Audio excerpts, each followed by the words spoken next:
CBS Mornings, weekdays on CBS.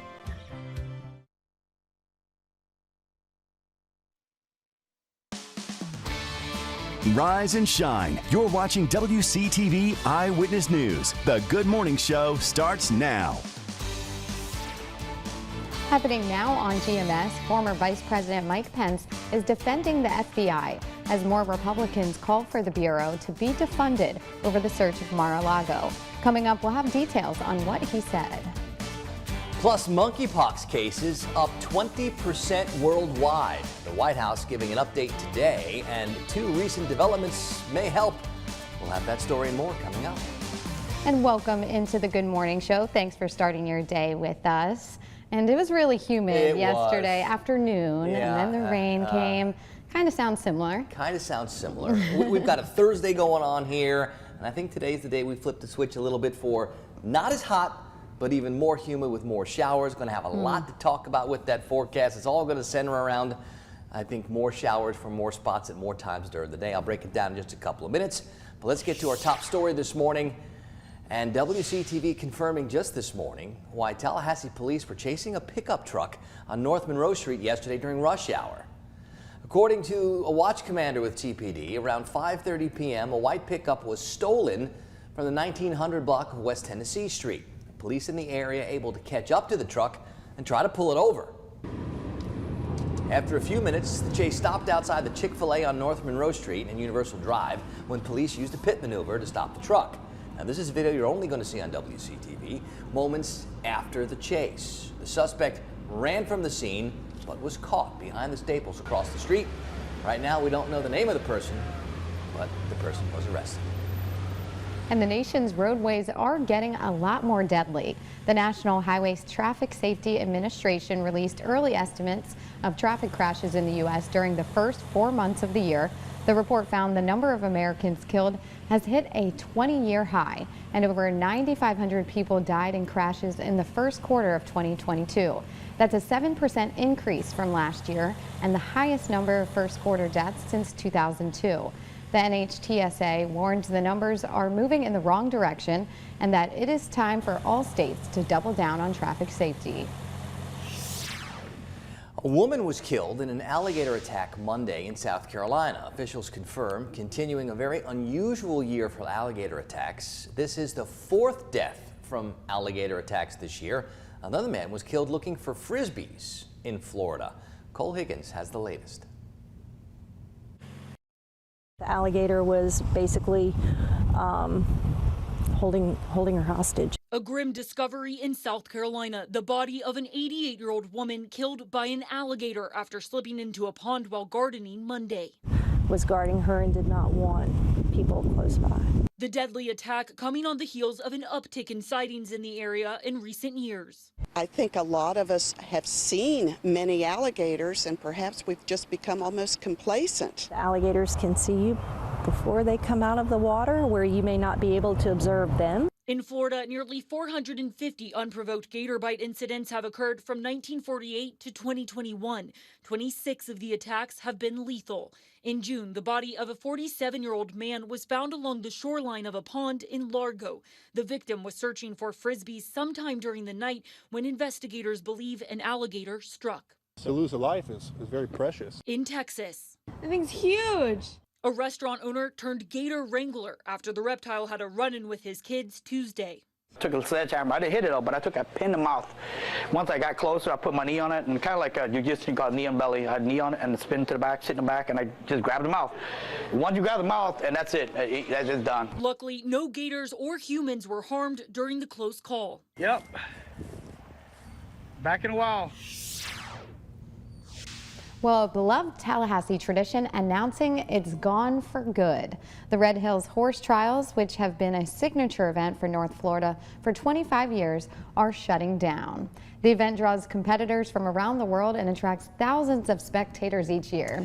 Yeah, riders and spectators alike stunned by the decision, but Red Hills organizers say it's a decision they're forced to make. Our Savannah Kelly reports.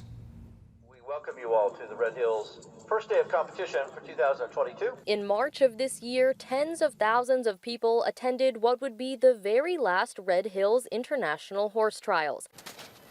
a signature event that draws riders from across the world and contributes more than $3 million for the county each year, according to Leon County Tourism. We're really disappointed for Tallahassee that this has happened. We're really disappointed on behalf of the riders who enjoy coming. Organizers making the decision to terminate the trials after they say the U.S. Equestrian Federation denied Red Hills' application to retain its status as a 4-star division event. When we lost that, we lost the ability to attract the top-level riders in the sport. And without those high-profile riders, organizer Jane Barron says they won't be able to raise enough money to continue operating. For longtime attendees, this news is devastating. I couldn't believe it, to be honest. Sally Greiner has attended the trials nearly every year since she was 9 years old. It's tradition. Now, organizers and fans of the trials are looking back, cherishing memories made in the last 25 years as they mourn the loss of this beloved Tallahassee tradition. Thanks to all the coordinators that put on Red Hills over the years and everybody who lobbied for us to be able to keep running it this year. But in the end, it just isn't going to work. Reporting in Tallahassee, Savannah Kelly, WCTV Eyewitness News. In a statement, the Equestrian Federation said the Red Hills horse trials were not given a 4-star division this year as part of a restructuring of its event calendar, which dictates competitions for the next 5 years. And on what would have been Tyree Sampson's 15th birthday, a namesake bill is announced. Now, the teen killed last spring after falling off a ride at an Orlando amusement park. State Senator Geraldine Thompson saying the law will improve ride safety and highlight safety records of ride operators. I am here to say that we want this family, the father, the mother, all of the relatives of Tyree Sampson to know that I am drafting, and my very first bill as a member of the Florida Senate is going to be the Tyree Sampson law. Sampson's father also speaking. He's fighting to shut the ride down that his son died on for good. That was my only child. That was my everything. So I'm totally invested in this situation. I'm gonna let you know. So I ain't going nowhere until I get this ride taken down. Sampson died on March 24th after falling from a ride at Icon Park in Orlando. The family holding a balloon race in Sampson's honor following the announcement. 5:06 now. Tallahassee Community College launching a new pilot program aimed at helping young people with career services and certifications. It's being called Project Anchor. As part of the partnership, TCC will work with 3 Department of Juvenile Justice facilities located in Okeechobee, Duval, and Walton counties. They believe the program could be a game changer for at-risk youth. Project Anchor, again, something of note, is one of the largest initiatives pursued by any one organization. However, I'm confident that with Florida at the lead and certainly leading it nationwide in their efforts, that Florida's at-risk youth can plan on a brighter and better day. Students can begin participating as early as next month. All right, we're going to send things over to Rob Nuka-Tolan now for a look at our forecast. And you said more rain than even yesterday? Yeah, I think our rain chances are going to go up, and I think we're going to find showers in more spots at more times during the day. Today and tomorrow both, with maybe some heavy downpours mixed in there. So we got a little change going on. It's going to be even more humid and a lot more cloudy today, which should impact our temperatures, just like the rain should. I don't think we're going to get up over 90 today. We saw 95s and 96s. In spots yesterday. Up towards Dothan, Alabama, that's where we see some of the showers right now, and they are trying to move from north and west to south and east slowly. I don't think they're going to wash across the whole area early, but I do think our South Georgia locations have pretty good shots to get wet before lunchtime, maybe in some spots before 9 o'clock this morning.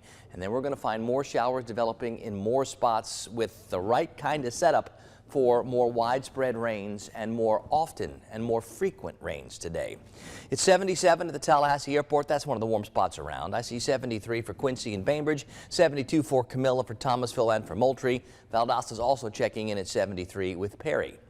Futurecast has these waves of showers coming through the area. We've got a trough of lower pressure. We've got all this additional moisture. We've got an old boundary stalled at the surface. I mean, we've got a lot of ingredients lining up to really help shake out more showers from the clouds at more times during the day, in more spots, and that goes for today and tomorrow both.